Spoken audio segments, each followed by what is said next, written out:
Okay, here we go. Welcome to section 3.3. If you happen to be watching this on the video, I've already given everybody a chance to start working the first two exercises. So hit pause and work the first two and then hit play again.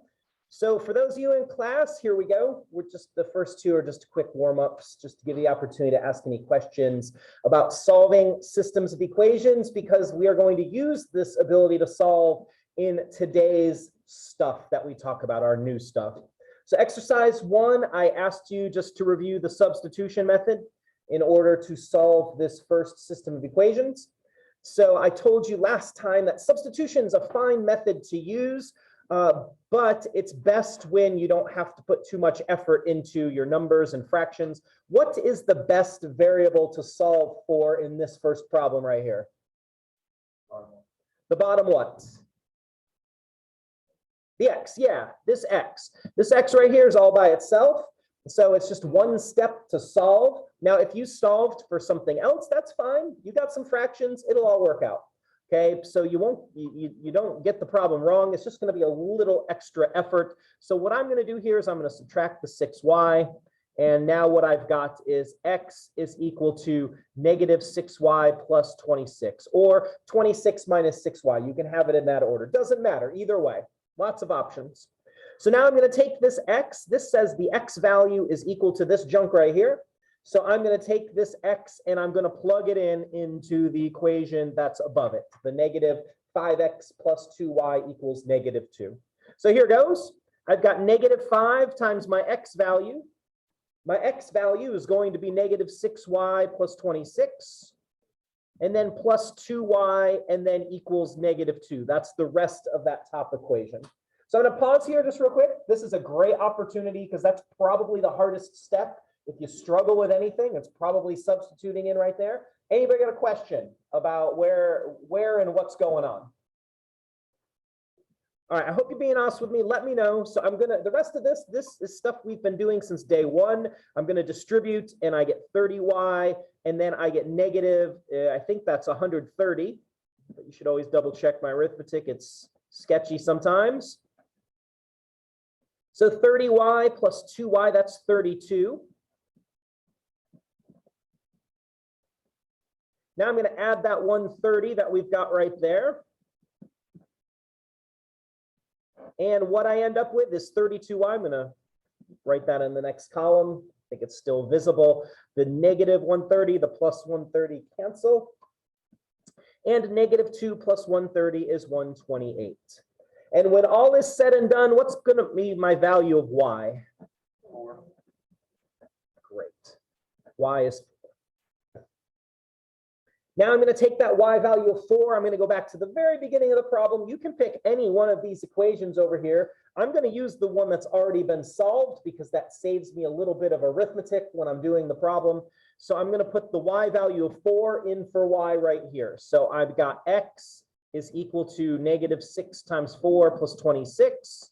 Your calculator can help you with this. You got negative 24 plus 26, and that makes the x value 2. And we always write our answers in ordered pair. That is part of getting full credit for these on the test. Good notation is a good habit to have. So the x value is 2, the y value is 4. And so that is not mistaken for an interval, I'm going to write that with some braces around it. It's a solution set. So far, so good. Anybody struggle with the substitution method? The next one, I just asked you to go ahead and do the same thing, but this time we're going to eliminate just to practice that. So let me slide the problem up. And so I probably should have given you a little bit more instruction. So we're all doing the same thing, but it's not the end of the world. What should we eliminate here? What would you like to eliminate? There's not really a should involved. X's or Y's? I heard x's first, so we're going to do x's. If you eliminated the y's, then we'll meet up at the end. We'll have the exact same ordered pair. Okay, so we're going to eliminate the x's. I've got a 6x. I've got a negative 4x. What's the common multiple between 6 and 4? 12. That's the smallest one. Now, if you didn't use the smallest multiple and you use 24, that's, again, fine. Okay, you'll get to the right answer. But I'm going to use 12. So I'm going to multiply the top equation by what? 2. That's going to give me a positive 12x. And then I'm going to multiply the bottom equation by 3. And there's already a negative in front of this bottom equation, so that's going to be a negative 12. So I've got my signs different and everything. So if you eliminated the y's, then you multiplied the top one by 2, the bottom one by 5, and then one of those you made negative. Okay, it doesn't matter which one. Lots of options. So here we go to 6x times 2, that is 12x. 5y times 2 is 10y. And then 4 times 2 is 8. So I've got a new multiple of that equation. The next one, 3 times negative 4 is negative 12x. 3 times 2 is 6y. And then 3 times 8 is 24. And I'm ready to eliminate, because now when I add these two equations together, the x's are going to go away, which is what you said the goal was going to be anyway. So 12x minus 12x eliminated, goodbye. 10y and 6y is 16y, and 8 and 24 is 32. And then right away we see that the y value is 2. Great. At that point, whatever the y value you're using, you're going to pick either one of these equations. Doesn't matter which one. I'm just going to use the bottom one so that I can use this white space right below it to do the work. So I have negative 4x plus 2 times the y value, which is 2, equals 8. 2 times 2 happens to be 4. And when we do this arithmetic, we subtract the 4, and we get negative 4x equals 4. Divide by the negative 4. I tried to keep the numbers reasonable because I just wanted to review the methods on these. And so I've got the x value negative 1, the y value 2, and there is my ordered pair solution set. Right, so that is just a very quick overview of 2 of the methods of solving systems of equations that we introduced last time. And the reason I reflected on that is because today what we're going to do is we're going to do some application problems where our goal is to set up a system of equations. Okay, and we're going to try to solve as many of these as we can. We'll definitely solve the first couple, and as time allows, we'll try to solve all of them if we're able to. But the big skill here is I want to be able to set up the systems of equations. Now, I know application problems are second on your hate list after fractions. I get it. Okay, so my hope is just to give you the ability to find the key information, because that's really the whole big skill to doing an application problem, is finding the key information. So I have 3 types of application problems that I want you to be responsible for. You'll see at least 2 of them, if not all 3, on the test. When you take it, I think the test is next week, so that these will all pop up. So here's the first type. You've got one, or excuse me, I've got one that I'm going to do, and you're going to ask questions and get all the help you need. And then exercise 3 right after is just the same sort of problem, so that you get to work through the steps. So this first type of problem is based on addition, and it's forming a relationship. So example 1 says a soccer field is constructed with a perimeter of 320 yards. So I'm going to stop right here because solving an application problem is all about the keywords. So in this first sentence, a soccer field is constructed with a perimeter of 320 yards. What's the keyword that gives me the relationship here? Perimeter. Yes, perimeter. Can anyone tell me what the perimeter is? What you do to find the perimeter of something? You just add up all the sides. Okay, so that's why I wanted to pause. We're looking for the keywords. The word perimeter here just means add up the sides.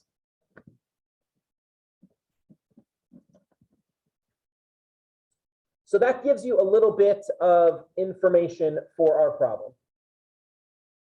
So there's our first sentence. A soccer field is constructed with a perimeter of 320 yards. Its length measures 40 yards more than the width.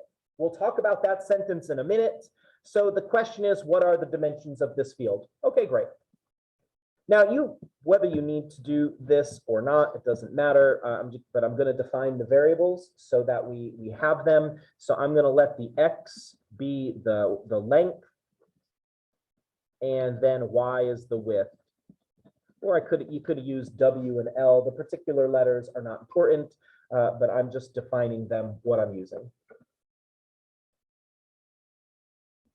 So we need to create, the way we are doing these problems, I know there's some of them, there's other ways you could approach them, but we are using systems of equations because that's the chapter, that's the tool that we're using here. So let's convert this first sentence to an equation. The perimeter is 320 yards. So you told me to find the perimeter, we add up all the sides. So let's add up all the sides. What are my sides of my rectangle?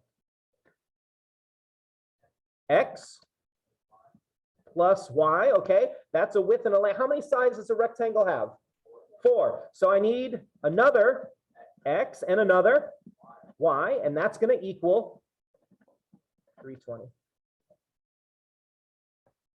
This is my perimeter, is my x's and my y's. Notice I didn't have a formula. Okay, I know some people know the formula for the perimeter of a rectangle. That's great if you have that knowledge. Okay, but it's not necessary. Perimeter just means add up all the sides you have, and there's 4 sides on a rectangle. So x plus y is 320. Now let me summarize that. The x plus the x is 2x. The y plus the y is 2y, which I'm sure if you do know the formula, that looks familiar. And we've got 320. There's equation 1. Boom. Question, comment, or concern about where equation 1 came from? All right, equation 2, its length is 40 yards more than the width. Okay, let's make an equation out of that. So I'm just going to go word for word, and you're going to help me transcribe this into an equation. Its length, let's start with that. What is the length called? Okay, that's the reason I define the variables, is so that there would be no cause for concern. So this is an important thing to do. Let yourself know what the variables mean. When you get to the answer, you'll know what you found. So just take that quick moment and determine what letter you're using for what. So you just told me the length is x. So I'm going to put an x here. The length measures, or it is. So the length is going to equal, when you have some sort of verb, like a comparison verb, like measures, or is comprised of, or something like that, that is just telling you equals. Now we have 40 yards more than, I'm going to underline more than, those are the key words, 40 yards more than the width. What do the words more than mean to do mathematically? Add, sure. Okay, so something like more than, here's some other words that mean to add. A word like total means to add. So if you see that as part of your problem, the word total, or sum, we saw in this one, more than. Being successful at these problems, these are just nice, simple problems to get your feet wet doing applications, so that way at some point in the future, whether it's in a statistics class or a biology class or a physics class or whatever class, and you're doing things that are a little more complicated, you're not scared to death of an application problem. Application problems are all about finding the key words. Okay, there's other words we could probably list there, but I'm blanking on them right now. So we'll write them down as we come to them. So if the length measures, if the length is 40 yards more than the width, what am I going to write on this side of the equal sign?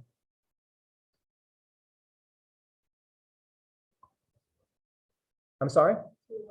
Okay, I'm going to disagree with you on one little thing. So the answer that was given was 2y plus 40. Does this say 2 widths? It just says 1 width, right? So I'm just going to go word for word, but the rest of it you were right on. It's 40 more than, you told me more than means plus, the width, which is y. And there we go. There's my second equation. The length measures 40 more than the width. That's the hard part. Okay, in all these problems we're going to set up. Of course, that's the hard part that I want to try to get you used to. Let's go ahead. These first 2 on this page, we'll solve both of these so we don't have to flip back here. Then we're going to focus on setting up the systems. And then if there's time left in our class, we'll go back and practice solving them. Okay, but we spent the last class solving and we practiced solving. So this one, the way that this problem's been set up for us, it's set up for substitution. So I'm going to go ahead and do that. I'm going to take this x value of 40 plus y, and I'm going to plug it in for x right there. So I've got 2 times x, which is 40 plus y, plus 2y is equal to 320. 2 times 40 is 80, times 2y, or plus 2y, plus 2 more y is equal to 320. Always the same steps in solving since the first day. 2y and 2y is 4 of them.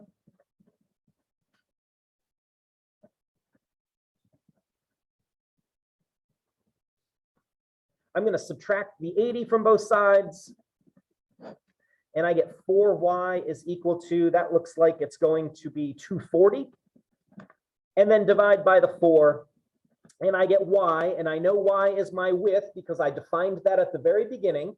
You can pick any letters, let it be the length and the width. And then 240 divided by 4 is 60. We'll come back to that. We'll state our answer as the very last thing. But in the meantime, now that I know what y is, I can figure out x. X is 40 plus whatever the value of y is. So x is 40 plus that 60.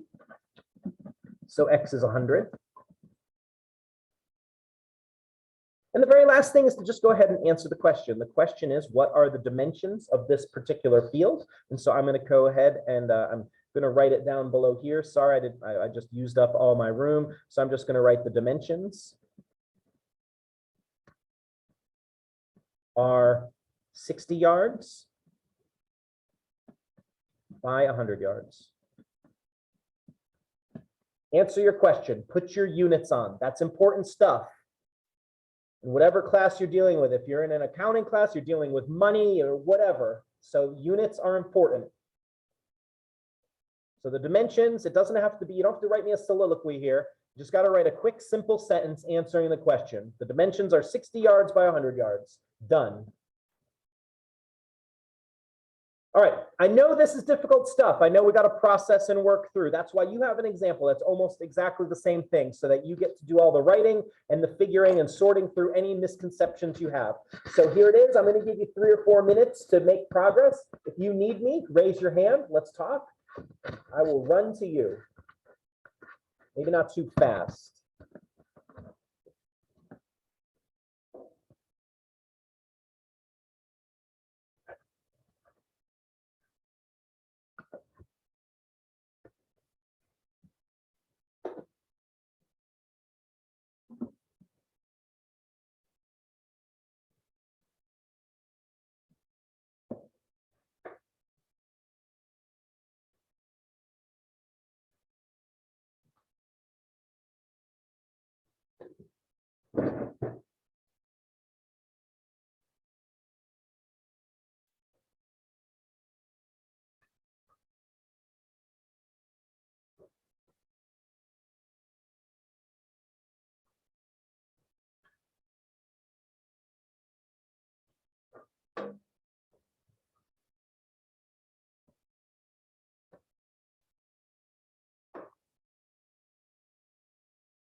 All right, let's start giving this a try. If there's any questions you have, if you're unclear or uncertain about something, let's talk. So exercise 3 here says a rectangular parking lot has a length that is 10 feet more than twice the width. So just a small little difference in this problem than the previous one. The perimeter of the lot is 620 feet. So what are the dimensions? So again, we're trying to find the dimensions of this rectangle. So that's where I'm going to start my problem. I'm going to say, okay, X is going to be the length and Y is going to be the width. It does not matter what letters you used there. Okay, just correlate your letters with my letters. So if you used L for length and W for width, or if you like A's and B's instead of X's and Y's, they're friendlier letters, then go ahead and use those. It does not matter at all. So now let's just go through these two equations. The first one says the rectangular parking lot has a length. So I'm going to start there, the length. Whatever letter you used for length, that's where you're starting with. I've used X, so I'm going to put an X. The length, that is, the word is, or whatever verb is there, that's your equals. Okay, the length is 10 feet more than twice the width. So again, I see that word more than, that's plus. So 10 feet more than, so 10 plus. Now this second term is just a little bit different. What does the word twice mean? Times 2. Okay, so if you didn't know the word twice meant times 2, I apologize. But now you've seen it, so now you can know. So twice the width. So in this case, for me, that's 2y. Whatever letter you used for the width, you're going to put right there. So my length is 10 more than twice the width. The second equation, again, involves perimeter. We said perimeter means to add up all the sides. So for this particular parking lot, the perimeter, when I add up all the sides, it's 620 feet. So again, that's X plus Y plus X plus Y is equal to 620. When I add up those like terms, X and X is 2X, Y and Y is 2Y is equal to 620. All right, that's the difficult new stuff right there, is coming up with the two equations. Make notes on things that you got tripped up on so that when you're doing your homework, and there's going to be several problems that are just of this same sort of ilk, okay, then you know what things to fix. Okay, that's how you learn. That's how you get better at this, is practicing and looking for your mistakes and trying again, not making a mistake and then criticizing yourself and beating yourself up and saying, I'm never going to get this, because that's not true. All right, so let's finish this up. So it's a substitution problem again. I'm going to take this X value, which is 10 plus 2Y, and put it in for X right here. So I have 2 times my X value, which is 10 plus 2Y. I'm hoping that the solving part is not the big deal. I hope you practiced it over the couple days we were apart. If you haven't, well, by the time you do the homework for solving and you get to this section, hopefully it's not the big deal. So 20 plus 4Y plus 2Y is 620. 4Y plus 2Y, that's 6Ys. I'm going to subtract the 20.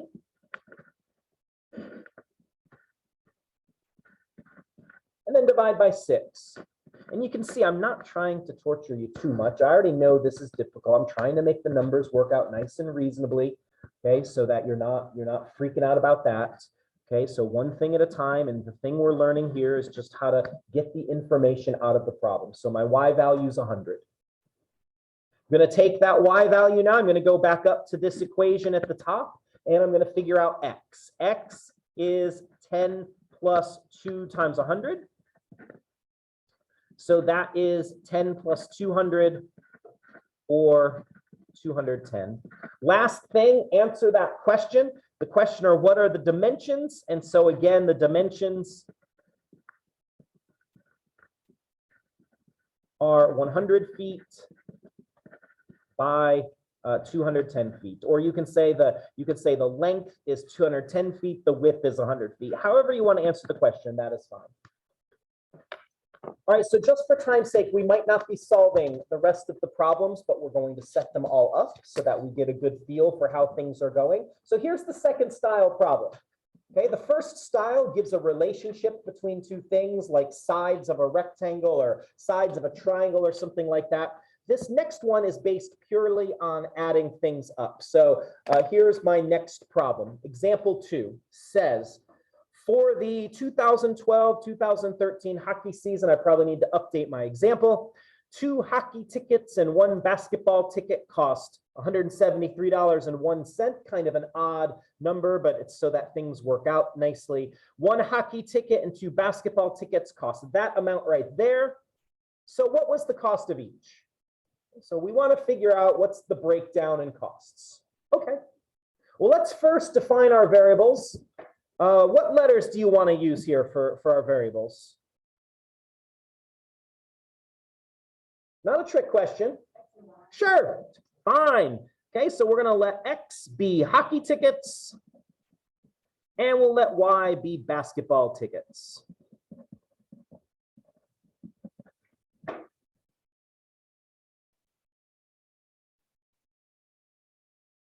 I'm going to read through the first sentence again, and then you're going to help me make an equation out of it. The first sentence says 2 hockey tickets and 1 basketball ticket cost $173.01.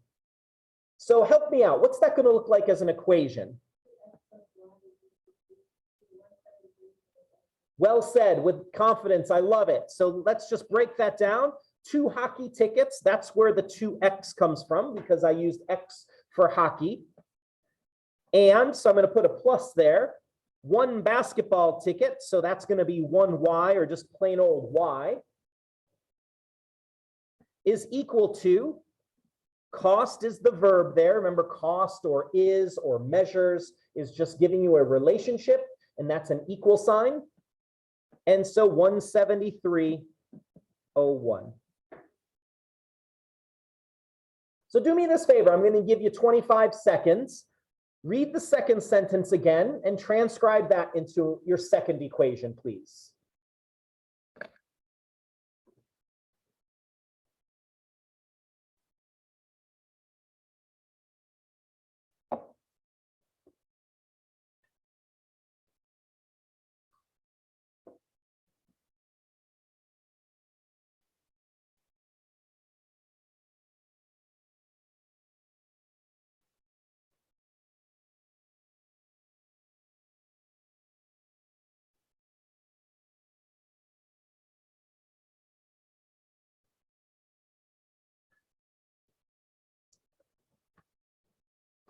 All right, let's try this out. 1 hockey ticket and 2 basketball tickets is $162.99. So what did you write down as an equation there?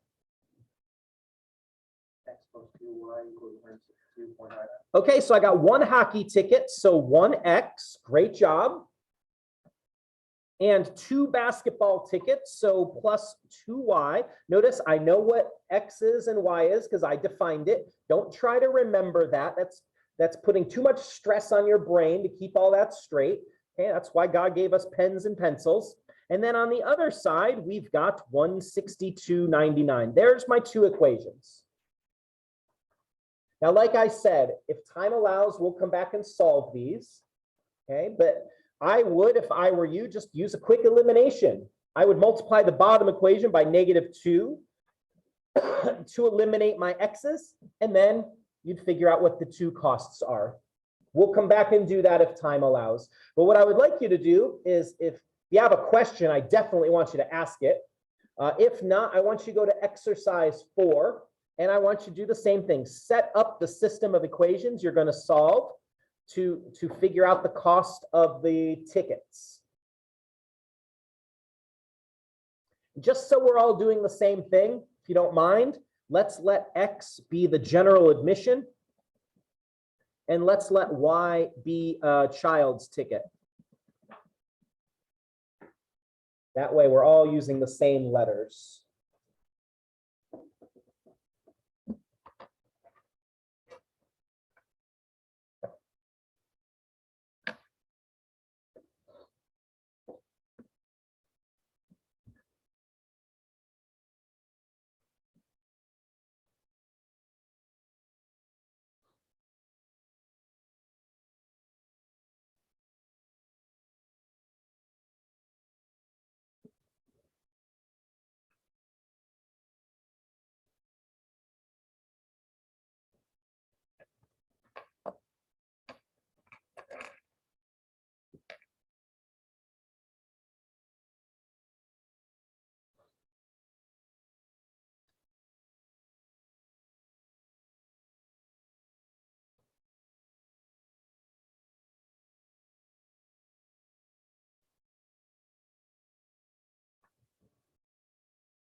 All right, let's see how you did.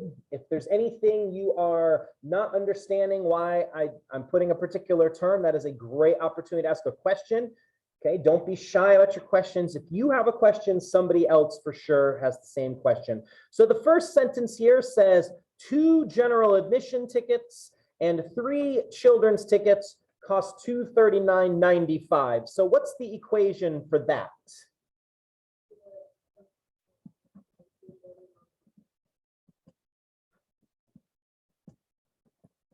For sure, 2 general admission, we call general admission X, so that's 2X, plus 3 children's, we call children's tickets Y, so 3Y is equal to $239.95. That's just exactly what the first sentence has said. Any problems there? Second sentence says 1 general admission and 4 children's tickets cost $224.95. So how do we form that equation? X plus 4Y equals $224.95. Beautiful, well said. 1 general admission, again, that's X. 4 children's are Y, and that is $224.95. Again, we'll come back and solve if time allows, but just what I would do, because just the quickest, cleanest thing I think is to multiply the bottom equation by 2, or excuse me, -2, so that you can eliminate the X's and then go from there. All right, so example 3, this is probably the hardest type of problem we'll talk about today. So want to take our time going through the mixture problem. We've each got a mixture problem on this page, and then I put another example of a mixture problem on the next page. So these problems pop up in chemistry class and all sorts of fun places. So it's good stuff. So here's what we want to do. This is the situation. I want to know how many ounces each of a 5% hydrochloric acid solution and a 20% must be combined to get 10 ounces, pardon me, of a solution that's 12.5%. So for whatever experiment you are doing, you need a 12.5% solution. That's the final result, but you don't have that on hand.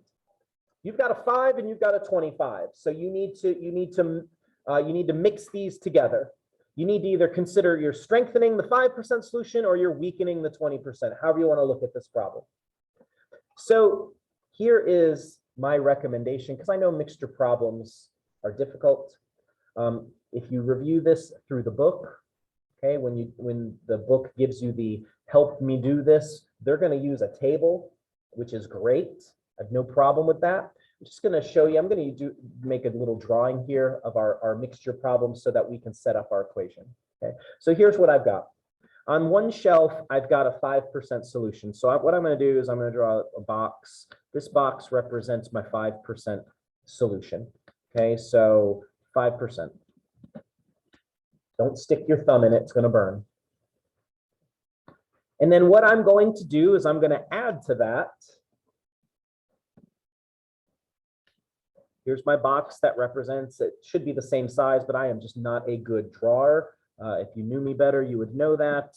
Hopefully, you don't get to laugh at my drawing too much in this class. Okay, so I've got a 5% solution, I got a 20% solution, and what I want that to come out to be is I want that to come out to be a 12.5% solution.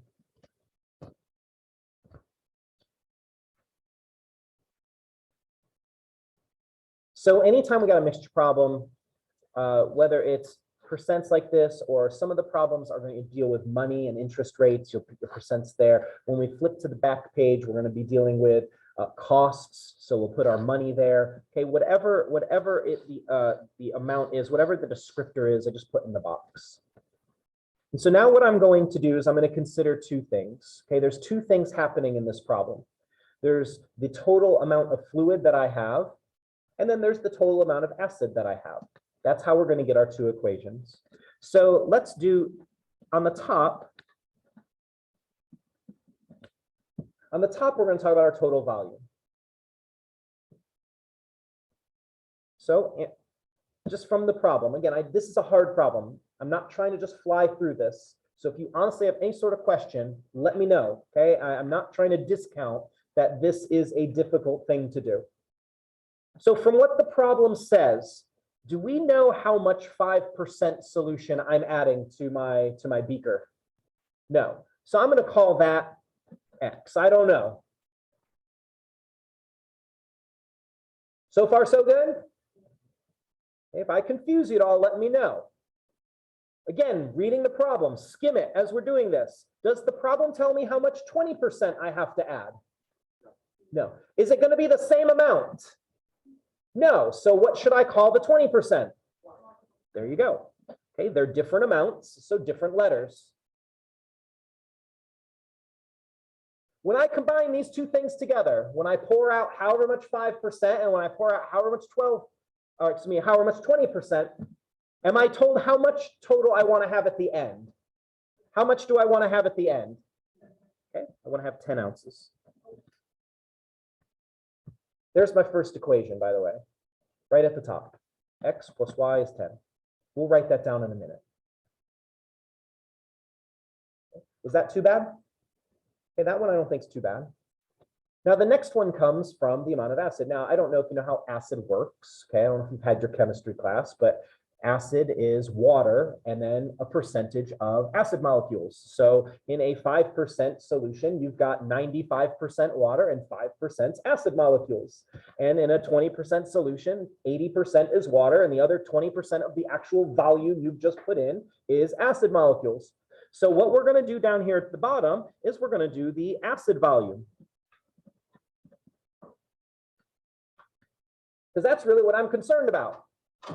I want to take this solution that only 5% is actual acid molecules, and I want to take the solution that 20% of all the stuff floating around there is acid molecules, and I want to come up with something that only has 12.5%. Okay, so the volume. So I don't know if you remember how percents work. Percents don't stand alone. Okay, so let me just go over here to this side. Let's say you go to the store after this and you're thirsty and you want to get some apple juice because you just love apple juice, because why not? It's very tasty. So you're at Publix or Aldi or wherever your favorite grocery place is, and here is, oh, that is a gorgeous bottle. Look at that. That's apple juice.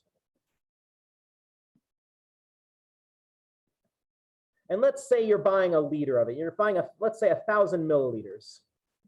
When you get up to the teller, the person is going to ring you out, or maybe you do the self-checkout, whatever you do, and you look at it and you say, oh no, my apple juice isn't 100% juice. My apple juice is only 30% real juice.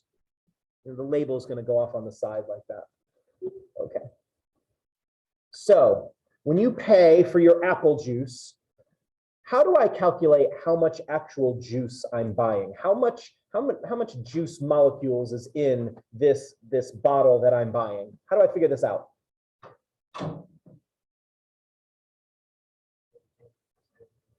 That's a great first thing to do, because percents don't, 30%, that percent sign is telling you a ratio. It's telling you 30 parts out of 100. So we're going to make a decimal, just like I was told. So I'm going to take the 30%. I'm going to make the 30% into 0.30. Okay, great. But percents never stand alone, because it's not just 0.30 milliliters of juice. What do I have to do with that 0.30 now? Yeah, multiply it by the 1,000 milliliters of juice. This is going to tell me how much actual juice is in there, and the rest of it's water and sugar and all that gross stuff. So, well, I guess water's not gross. Water is necessary for living. Anyway, 0.3 times 1,000 is 300 milliliters. That's how percents work. Okay, percents are telling you what part of the volume.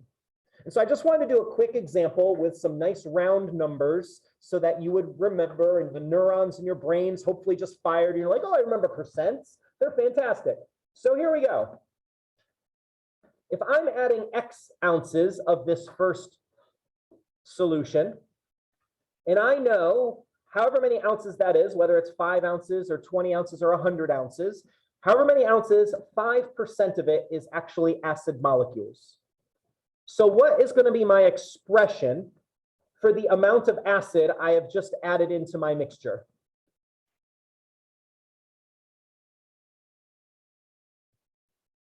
Well, let's do the same thing we just did with our apple juice. What am I going to do with the percent? Make it a decimal. What is that going to be as a decimal? 0.05, yes, okay, there's my percent. And then what's the volume I have of this first one? Do I know the volume? Look up at the top of the box. You already told me. I don't know how much. That's the mystery. I'm adding X ounces. So of that X ounces, 5% of it is actually acid. So 0.05X. Well, let's try again. I know this is difficult stuff. So this next beaker has 20% acid. You already told me that the problem does not say how much I'm adding, so we called it Y.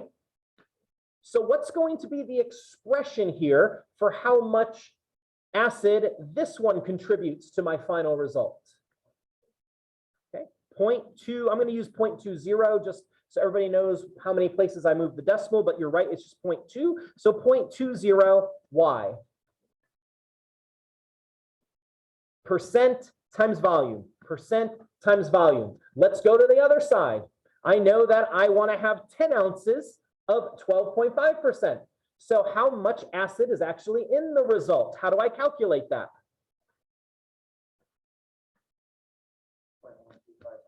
0.125, that's the percent times 10. Fantastic.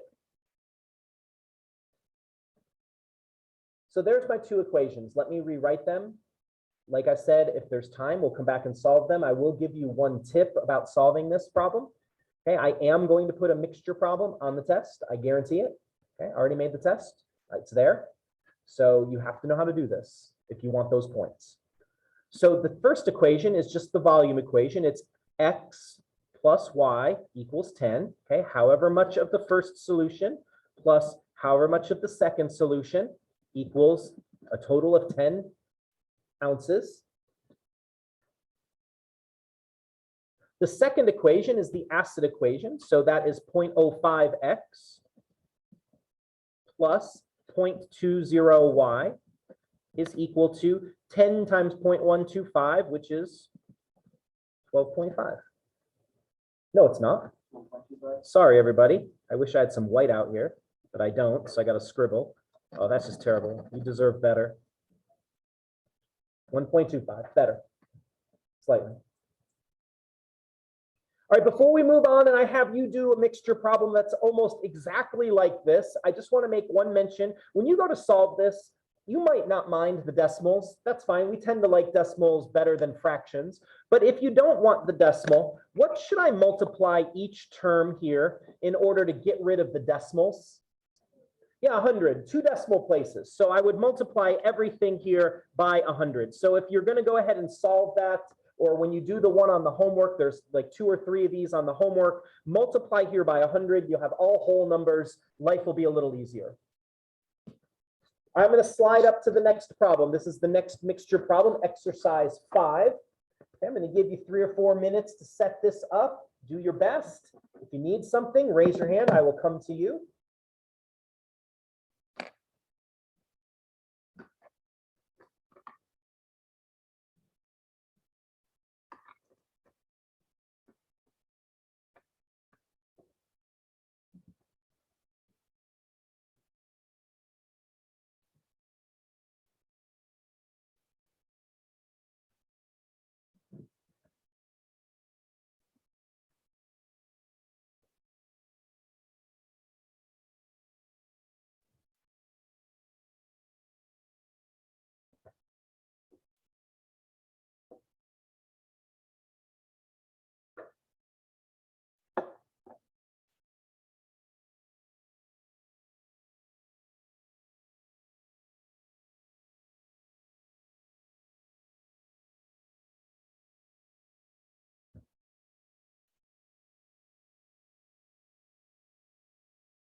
All right, so let's see how you did. I see a high proportion of you either look like you're done or you gave up. So hopefully not the latter. Let's see what happened.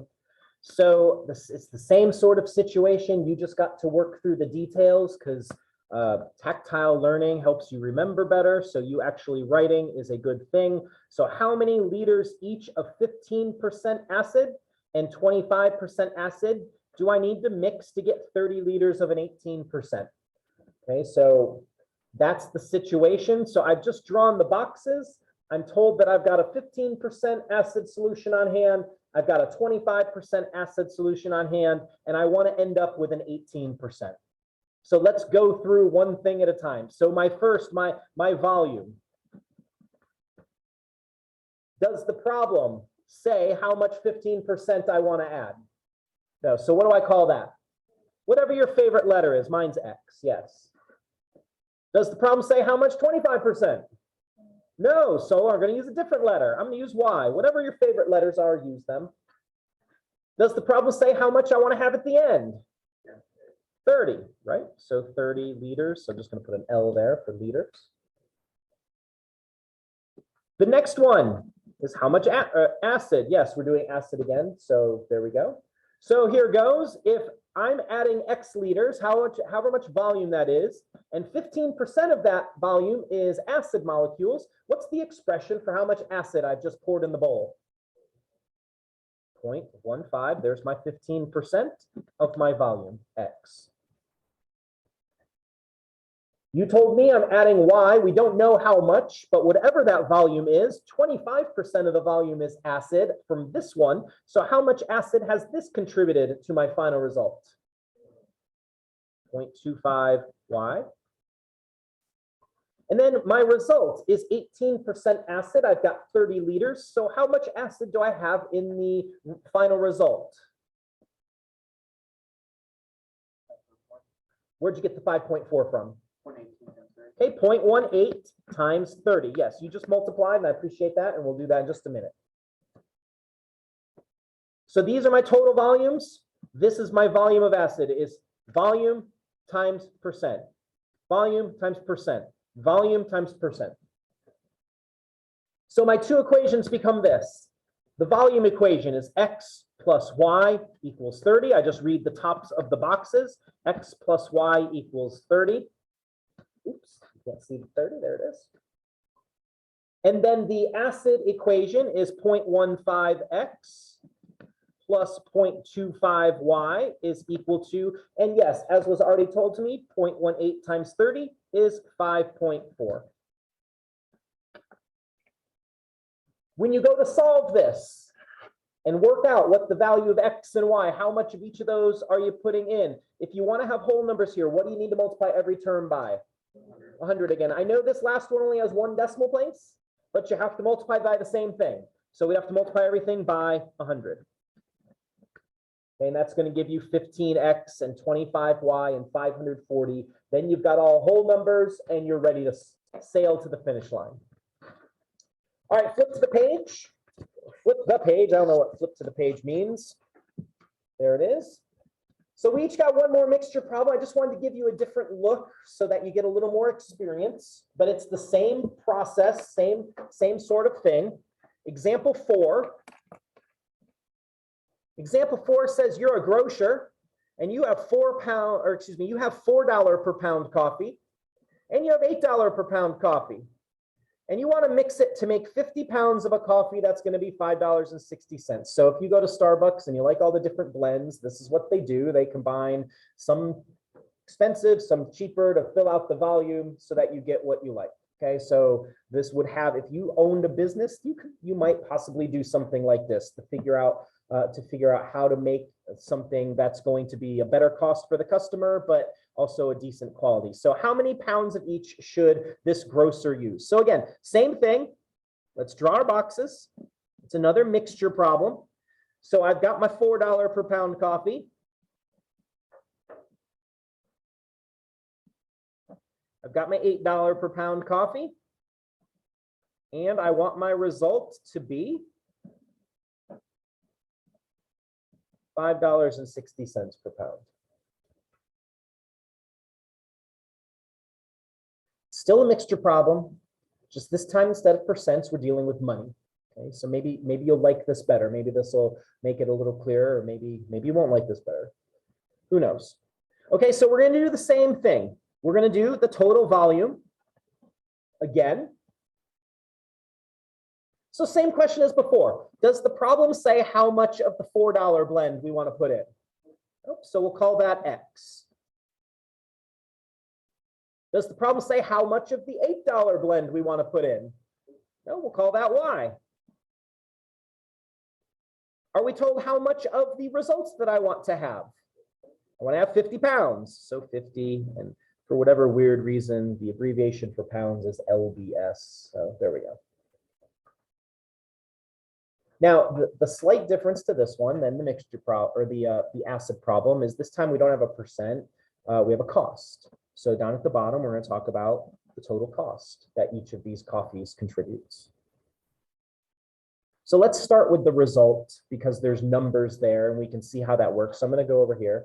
So if you have 50 pounds of a coffee that costs $5.60 for every pound, how are you going to calculate the total cost? How much does this coffee cost? What's that? Yeah. Okay. You have 50 that cost $5.60 each. And you could add that up 50 times if you really wanted, but that's multiplication, it's just repeated addition. So I have 50 pounds of a coffee that costs $5.60 for each pound. So now let's ascribe that right there back over here. If you have X pounds, I don't know how many pounds of this coffee, but I do know it's $4 a pound. How much does this coffee cost me? Okay, 4X. If I have Y pounds here, and this coffee costs $8 a pound, how much is this coffee costing me? Okay, great. So now let's make our two equations. What's the first equation that I can make from the volume? Yes, I know this is terribly boring, but you did a great job persevering. X plus Y is 50, yes. And then what's the second equation I can make about my total cost? 4X plus 8Y equals, I'm trusting your calculator, 280. Great. There you go. There's your two equations. And now you're going to eliminate and you're going to figure out how much of the $4 per pound coffee, how much of the $8 per pound coffee you would mix to get that special unique blend. All right, so last problem to set up. That's probably what we'll have time for. Exercise 6. Now you're making some Chex Mix. Sounds good for the games. As long as there's some cheese on it.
All right, so let's go through this and then we'll wrap things up. And then if you need me for anything, you can let me know. I'll post the video if you want to rewatch any of these problems as you're doing your homework.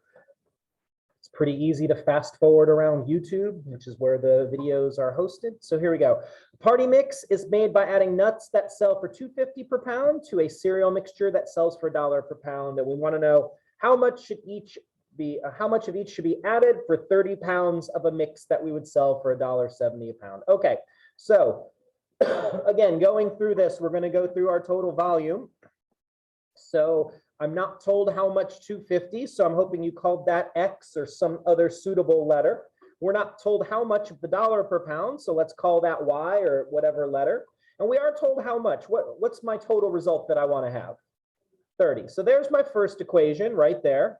Okay, X plus Y is going to be 30. That is my total volume equation. Then again, this problem is a cost problem. So we're going to see how much does each of this cost. Well, again, let's start at the end. If I have 30 pounds of a snack mix and it cost me $1.70 a pound, how much does that cost? How do I figure it out? Okay, we're going to do 30 times $1.70 or $1.70 times 30. Order doesn't matter. So if I have X pounds of nuts that cost $2.50 a pound, how much total cost is there involved in that? Okay, so $2.50 times X, great. And then this is $1 for every pound, so that's nice. That's 1Y, we'll write that down. And so then my second equation, my cost equation is 250X plus Y, 1Y is equal to 30 times 170. What's 30 times 170? 51. And again, I would just eliminate that, multiply one of those equations by a -1, and then you'll figure out what X is straight away. So thank you, everybody. I appreciate you being here. If you need